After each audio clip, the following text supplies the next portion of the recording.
భాగ్యకి పుట్టిన బిడ్డ చనిపోగానే అందరూ శోకసంద్రంలో మునిగిపోతారు.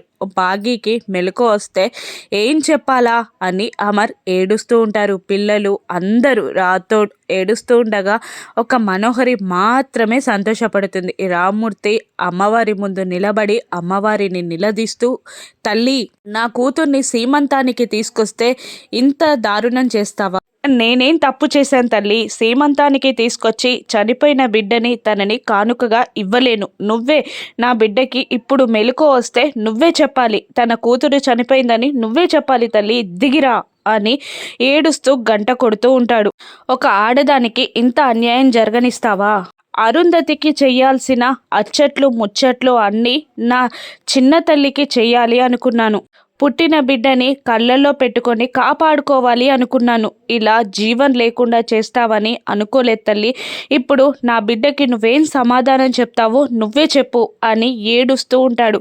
వాతావరణంలో ఉరుములు మెరుపులు పెరిగిపోతాయి. ఆ గుడి పైన ఉరుములు మెరుపులు పడుతూ ఉంటాయి. అమ్మవారిని నిలదీస్తూ ఉంటాడు రామ్మూర్తి. ఇక గుప్తా గారు ఆరుని, పదబాలిక, నేను నీకిచ్చిన మాటని నెరవేర్చాను, నువ్వు నాకిచ్చిన మాటని నిలబెట్టుకో, పోదాం పదా అని అంటూ ఉంటాడు గుప్తా.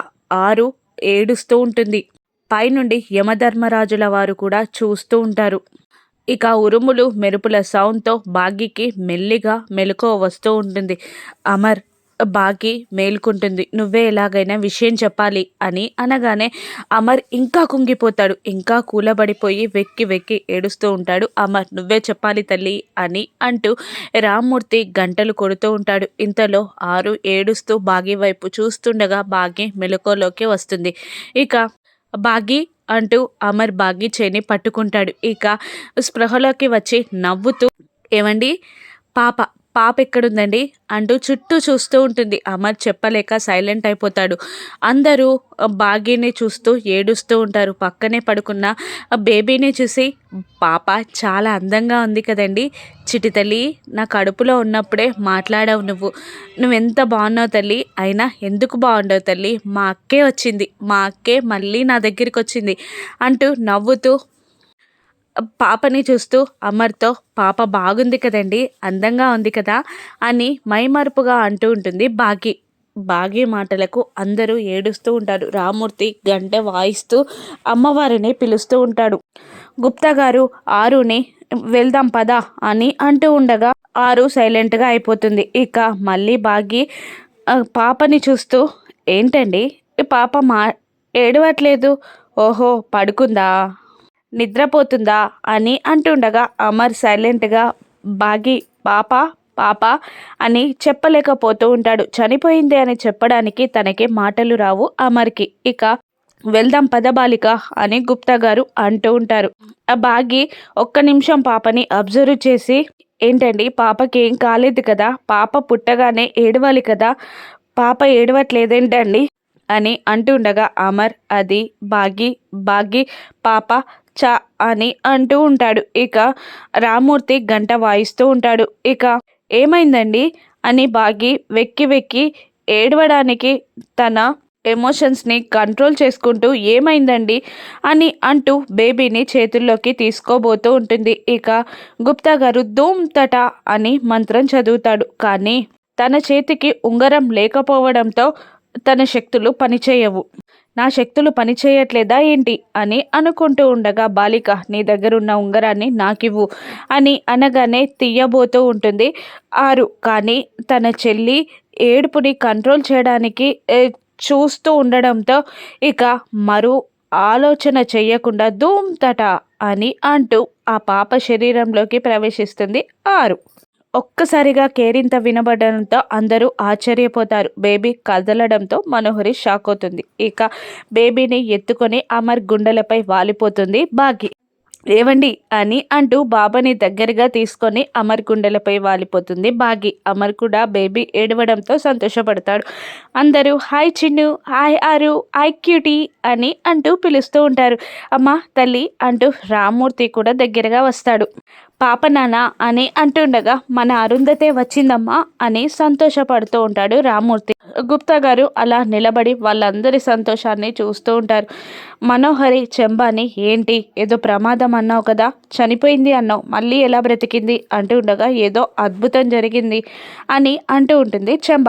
ఇక పంతులు గారు వచ్చి ఆ అమ్మవారి దయ వల్ల నీ కూతురు మనవరాలు క్షేమంగా ఉన్నారు అనడంతో అవును ఆ అమ్మవారి దయే అని అంటూ ఉంటాడు రామూర్తి. గుప్తా గారు మళ్ళీ పునర్జన్మ పొందిన ఆరుని చూస్తూ నువ్వు ఎక్కడ ఉండేదానివో మళ్ళీ అక్కడే జన్మని పొందవు బాలిక.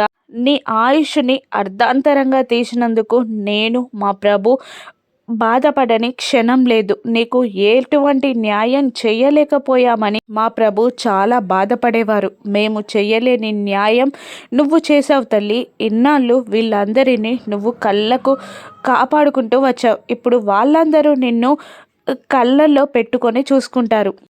ఇక నిండు నూరేళ్ళు ఆయుష్తో సంతోషంగా ఉండు తల్లి అంటూ ఆరుని దీవించి గుప్తా గారు మాయమైపోతారు. ఏడుస్తున్న బేబీని ఎత్తుకొని భాగ్య సంతోషపడుతూ ఉంటుంది. అమర్ కూడా భాగ్య తలని తన దగ్గరగా తీసుకొని సంతోషపడుతూ ఉంటాడు. ఇక అందరూ ఇంటికి చేరతారు. మంగళ హారతి ఇవ్వడానికి ఏర్పాట్లు చేస్తూ ఉంటుంది. అమర్ కార్ లోపలికి ఎంటర్ అవ్వగానే అమర్ కార్ దిగి భాగ్యని బేబీని కిందికి దించుతాడు. ఇక ఏవోయ్ అల్లుడు గారు వచ్చారు, హారతి ఏర్పాట్లు చేసి తీసుకురా అని రామ్మూర్తి అరవగానే గుమ్మం దగ్గరికి హారతి పట్టుకొని వచ్చి నిలబడుతుంది మంగళ. ఇక బేబీని చూస్తూ సంతోషపడుతూ బాకీని తీసుకొని వస్తాడు అమర్. ఇది వెలిగించు మనోహరి అని అంటూ ఉండగా మనోహరి వెలిగించబోతుండగా నువ్వు దిష్టి తీయకూడదు అనగానే దిష్టి తీయడానికి కూడా నేను పనికిరానా అని మంగళ రామ్మూర్తిని అంటూ ఉండగా దిష్టి ముఖం పెట్టుకొని నువ్వేం దిష్టి తీస్తావు, ఇక్కడ ఆరుకి దిష్టి తీసే అర్హత ఒక్కరికే ఉంది అనగానే ఎవరు అన్నట్టు అందరూ చూస్తూ ఉంటారు. ఇంకెవరు ఆ మనోహరియే అని రామ్మూర్తి అనగానే నేనా అని షాక్ అవుతుంది మనోహరి. అవునమ్మా, తను నీ ప్రాణ స్నేహితురాలు కదా, అప్పుడు ఆరు చనిపోవడానికి ఇప్పుడు ప్రాణంగా తిరిగి రావడానికి కారణం నువ్వే కదా అని అనడంతో అందరూ షాకింగ్గా మనోహరి వైపు చూస్తూ ఉంటారు. ఇక మనోహరి కోపంగా రామ్మూర్తిని పుట్టిన బేబీని చూస్తూ ఉండిపోతుంది. ఇక ఆ బేబీని చంపాలని మనోహరి ట్రై చేస్తుందా? ఆ మనోహరి ప్రయత్నాలన్నీ తిప్పికొట్టి మనోహరికి ఆరు ఎలా చుక్కలు చూపిస్తుందో యమధర్మరాజు గుప్తా గారి పాత్ర సీరియల్లో ముగిసినట్టేనా? ఇక చిత్ర విచిత్రాలు ఈ ఇంట్లో ఎలా ఉంటాయో, నవ్వులు విరబుయ్యనున్నాయో రాను ఎపిసోడ్స్లో చూద్దాం. Thank you for watching.